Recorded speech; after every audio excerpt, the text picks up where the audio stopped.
Hi everybody, welcome to Unit 6, Lesson 3, Angles and Parallel Lines. Alright, so you've probably noticed by now that in your lesson so far there are a lot of definitions. I just pulled 2 from here, but there are many more that you need to make sure that you are aware of in order to be successful when you're talking about triangles, when you're talking about angles, anything in geometry. Okay, so the 2 that we're going to focus on today are parallel, which are 2 or more lines that move in the exact same direction and never intersect.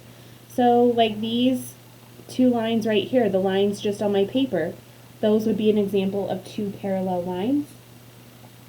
A transversal is a line that intersects 2 parallel lines, making 8 angles. And we'll look at those today, but let's just say I have these 2 parallel lines and then I cut across them with this one. This is the transversal, that one crossing the 2 parallel lines. Okay, and here are your 8 angles. You've got 1, 2, 3, 4, 5, 6, 7, 8. Okay, so our examples for today. The first 2 are based off of this image. This is on your practice. And so it says, if angle 1 is 135 degrees, what is angle 2? So M and N are parallel. This line M and line N are parallel to each other. So this angle here is 135 degrees. Okay? There's a few things that we can actually know about these because the angles that are created by having that transversal cross the parallel lines, there's angles that have relationship to each other.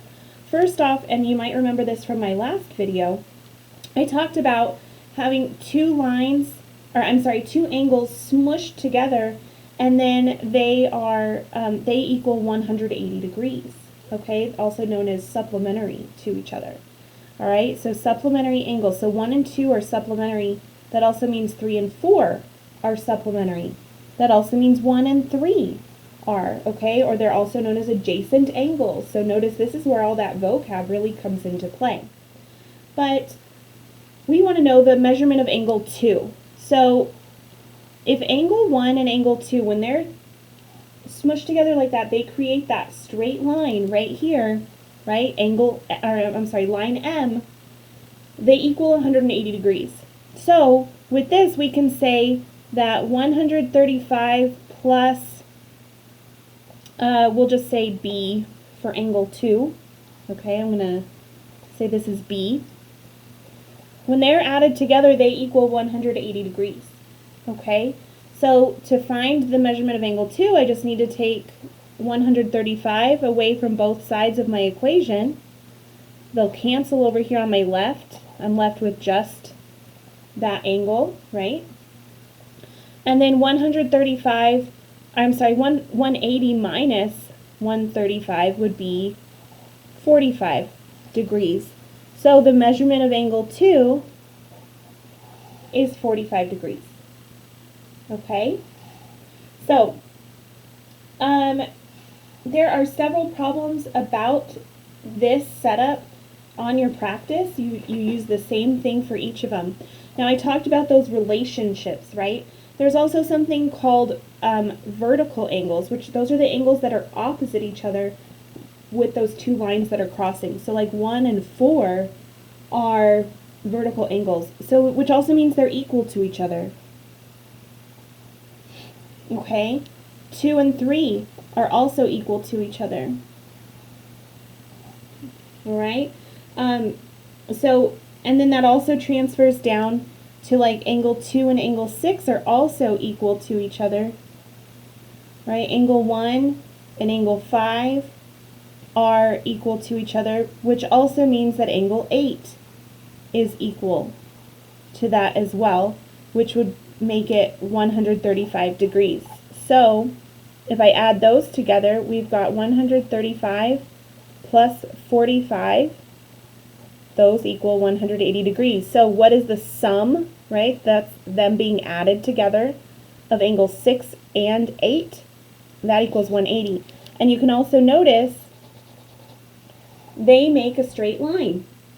And so by making a straight line, right, that's another rule in geometry that we have to follow, and that is always true, that they equal 180 degrees also. Okay, so let's see here. All right, number 3, this kind of covers multiple problems from your quick check, okay? And so let's go ahead and take a look at it. And so one of them is going to ask you about corresponding angles. One of them is going to ask you about vertical angles. And one of them is going to ask you for an example of alternate exterior angles. So by going over this right now, we're covering a lot, but you need to know these words from the definitions that are provided to you in your lesson. So make sure that you go through those, okay? So let's see here. And I'm just making sure I'm on the right track with you and not misleading you, okay? So an example of vertical angles. I already gave you examples in the last problem, but some examples, I'm skipping over corresponding angles, but vertical angles could be like 2 and 3. 2 and 3 would be vertical.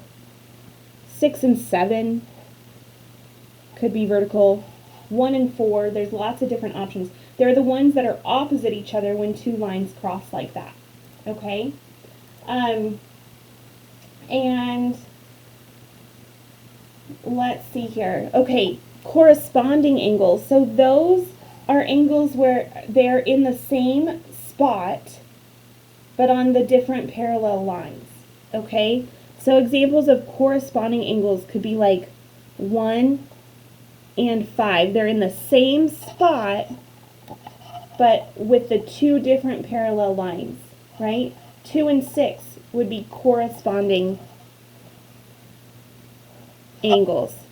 3 and 7 are corresponding angles. 4 and 8 are corresponding angles, okay? And then alternate exterior. So exterior means like they're on the outside, okay?